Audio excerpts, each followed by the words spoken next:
welcome to yet another new episode, and this is your Nimi. Today we are moving to grade 12, one of the poetry.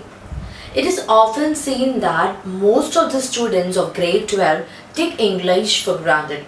And as you all know about the issue of what is going on, which is the corona, I have heard that many of the schooling and education has been transferred to online tutoring.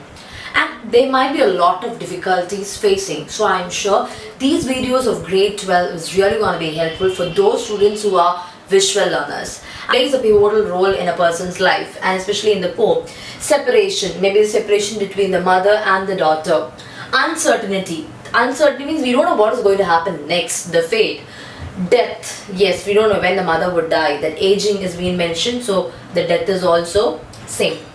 Mother-daughter relationship. So these are the major things which can come in the poem My Mother at 66. So now we'll move into the poem line by line, so it'll be very clear for you. I hope you have your textbook with you. Please open the textbook and follow the line by line. As although one more thing you can find in this poetry is the poem begins with the word driving, and the full stop is in the last line, which clearly shows the poet wants to speak a whole matter of what she feels in one single line.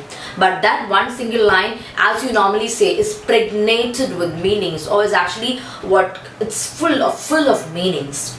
So we'll go line by line so it's easy for you. Driving from my parents' home to Cochin, last Friday morning I saw my mother beside me. So right now the poet is there in Cochin. I hope you have noticed the beginning word, it's called driving. Driving from my parents' home to Cochin last Friday morning, I saw my mother beside me. Doze, yes, the mother was sleeping. Open mouth. So from her parents' house, she is going to Cochin. Now why is she going to Cochin, we don't know. But as they were moving to Cochin, last Friday morning, I saw my mother was beside me. Okay, they are moving to some place and the mother was sitting next to her. And she was dozing, she was sleeping. Open mouth. So basically the reason why her mother was open mouth, basically there can be some breathing issues. So that can be the reason why it's open mouth. And normally few of them, even like it be men or women, and even whatever age it is, they open their mouth and then they sleep. Her face ashen like that of a corpse. Her face, the mother's face, has completely turned into the color of ash, greyish color. The grey color is again showing the age. When it's red, young and vibrant, all those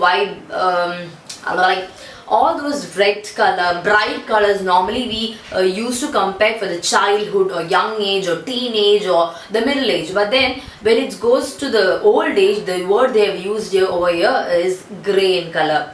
So the mother's face looked like ash, as if she has got so dull and pale. And then of a corpse. What's a corpse? A dead body. And realized with pain. And the poet had that quick realization, yes, my mother's getting old. She was as old as she looked. She was so old, just like as if I feel this is the right old age. She was looking that old. So again the technique of similes over there, as old as. But soon I put the thought away. So she couldn't take in that realization. Just imagine all of a sudden you go to a doctor and doctor said, see, you have a cancer. What will be your the first feeling what you had? You'll feel like, oh my god, you just want to get rid of everything. You're not able to accept it. There was the same thing the poet had. She couldn't accept that the mother was so old. She just put that thought away. And what did she do? She quickly put that thought away and looked out at the young trees sprinting. She's moving in some vehicle and she quickly looks outside. Maybe the mother's on the right or left, where we don't know. Quickly she moved to the window and she was looking at the trees. And the trees sprinting. You see the words she has used. Trees, and I don't know what trees. Young trees sprinting. Sprinting is basically a short race, but it is very quick. Okay. Now that quick race. Okay. The word which is used over there is not just a race, but sprinting. So the word sprinting is basically again comprised of a lot of meanings. The quick movement, again, this young generation is always in the pinpoint of moving quickly. They're not ready to sit idle and do some work, but they're quickly moving from one to other. That's why again the word is being used over there, sprinting. So now the girl is inside the car and the tree is moving. Obviously you might have also experienced the same thing. So she feels the trees are so young and nice and they are moving very quickly. The merry children, merry means the happy children, they are spilling out of their homes. They are like as just the water is spilling. Okay, just like that, just like those mustard who crackles, they're just moving out of their house. And imagine again the old age people or the olden people or grandparents are always stuck inside the house. But these new people, new children, or the new generation or the young students or children, they love to move out of their house, run and play. And that's what is said. The old people, they always sitting idle in a place. But after the airport security check, so maybe she's going to Cochin airport. Okay. After the airport security check, standing a few yards away, I looked again at her. So initially, she was looking at the mother. She had the realization the mother is old. And then quickly said, no, I cannot accept it. She quickly looked outside. She was enjoying the beautiful scenery outside. She was seeing the children going out of the house and playing. And then again now she reached the airport and the check-in, all thing is done. You know it very clearly. How was the checking process? The baggage is gone. Now after the baggage is gone, yes, you can still see whoever is waiting there outside. So she was just looking at the mother again. I looked again at her. Wan pale. Wan, the word wan basically speaks about colorless. It was initially ash color what she said. Now she's like so pale, so tired. Now who is this mother working for? It's for you and your father. She was working throughout from day till night for others, and now she didn't have proper time to take care of herself, and now she's looking so pale and colorless. As a late winter's moon. Again is simile. Now why is late winter's moon? Right now what we're facing is the late winter, the last period of winter, and we're moving to spring and then summer.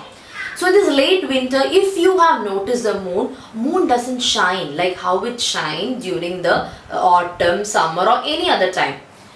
The winter season, the moon is not that shining. It's not that beautiful to see, and especially late winter. So that is how she is comparing her mother to the moon.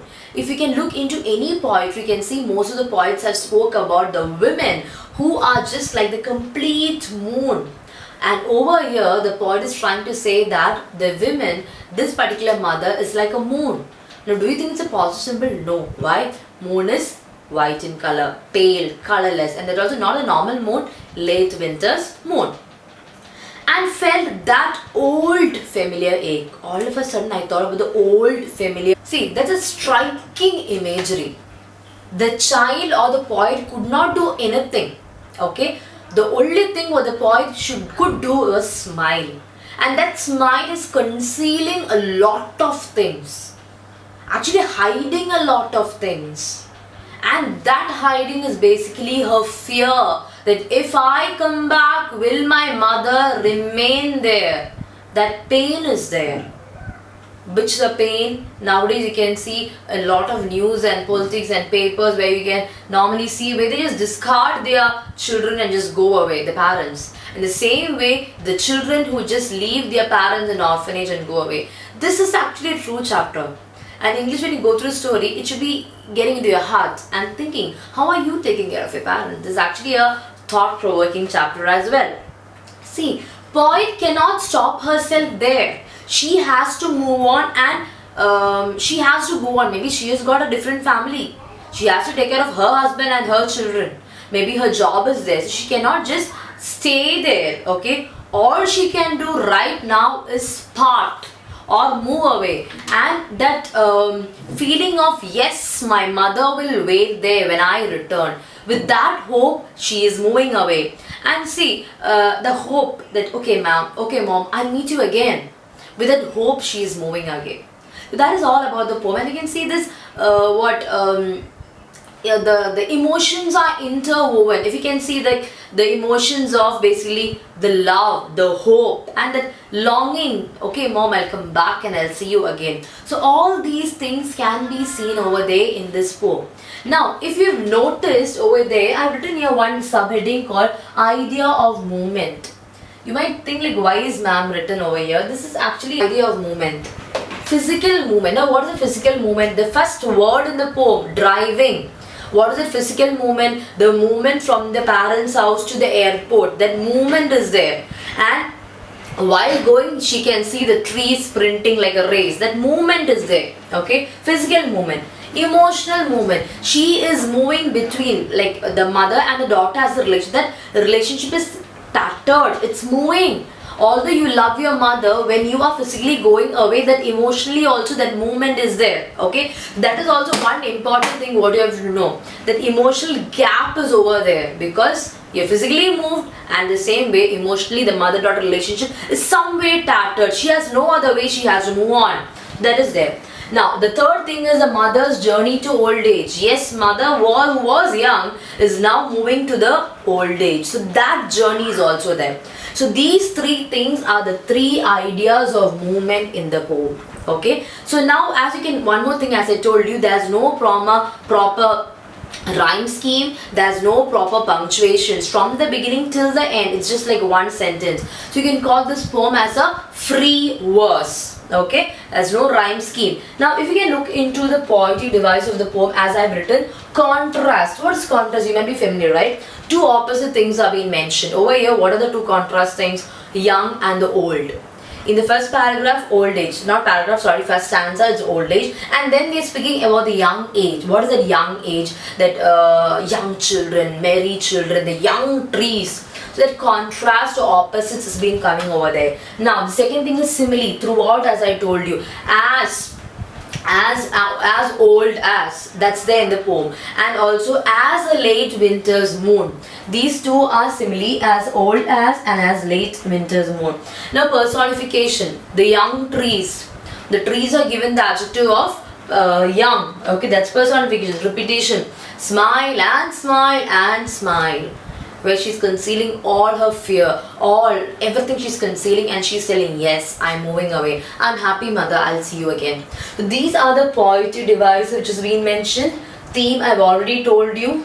Idea of movement, and I told you what is confessional poet, and also I told you it's a poignant poem. If someone asked you what is it all about, you can use these words like poignant poem, and also I told you can use the word like it's a plethora of love, separation, all these words. Use those words. Plethora means basically a combination. Okay, so try to use, it's a mingle emotions throughout what is happening. Yes, she's thinking about the past, so nostalgia is there, sadness, love, pain, so all these things are there. So this is all about the poem My Mother at 66. So I hope it was clear. So until we meet again, this is your Nimi signing off. So bye, be safe, take care of yourself, God bless you, and have a good time.